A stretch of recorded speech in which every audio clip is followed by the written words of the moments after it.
Okay, so I would like you to think about this. In the beginning, there was the Word, and the Word was with God, and the Word was God. That sounds like a paradox, right? Okay, hold on. Hold on to that thought for a moment. Then think about this. Going forward in time, right? How long would it take for, say, humanity to be able to have all the knowledge necessary to create life? Well, it doesn't matter how long that will take, as long as it is achieved, right?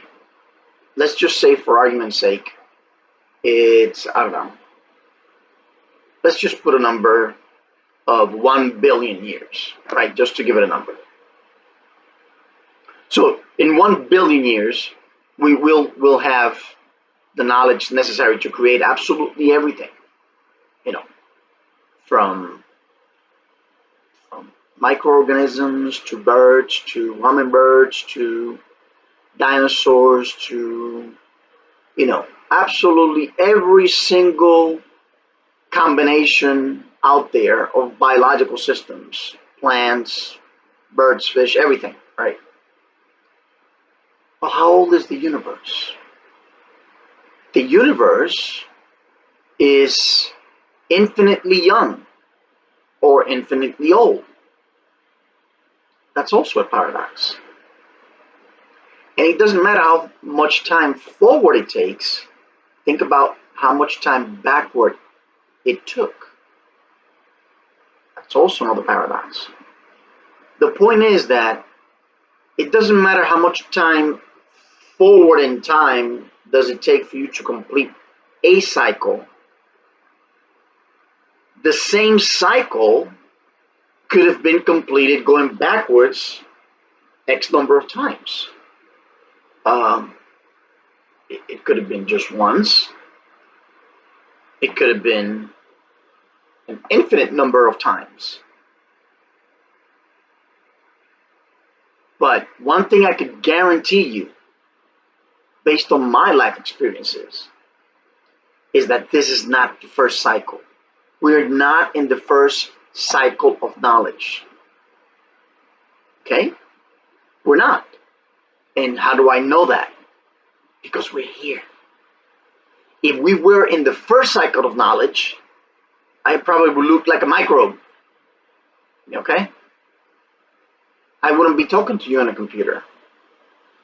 This is not the first cycle. Well, that's one reason why I know it's not the first cycle.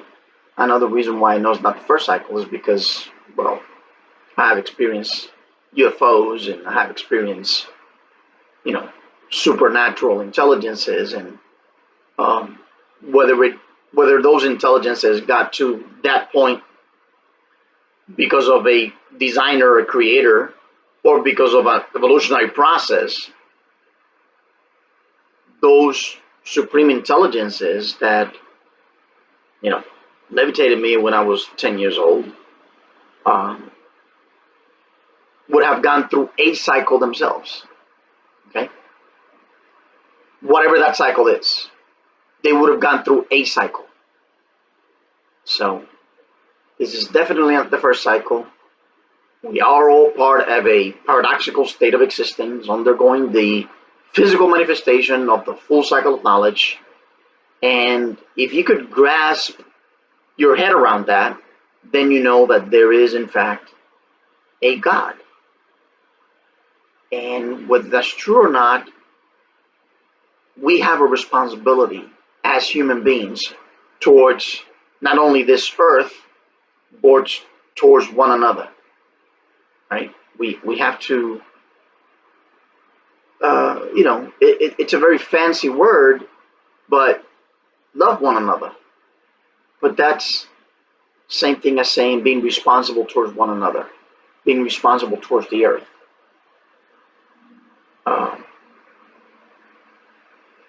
And it's a shame that the world is the way it is, because should we get to a point where we're even 1/10 of the way that we need to be, this would be much more than a paradise than what it is. You could call life hell because of the bad things that we go through or the bad things that we see happening. But the fact of the matter is that for us, this is a paradise. I mean, try living anywhere in the universe. It can get pretty shitty. So we have to learn how to work with each other, how to make this a better world, how to uh, learn how to cooperate, and even more wonders will unfold. Even more wonders will become physical. Think about that.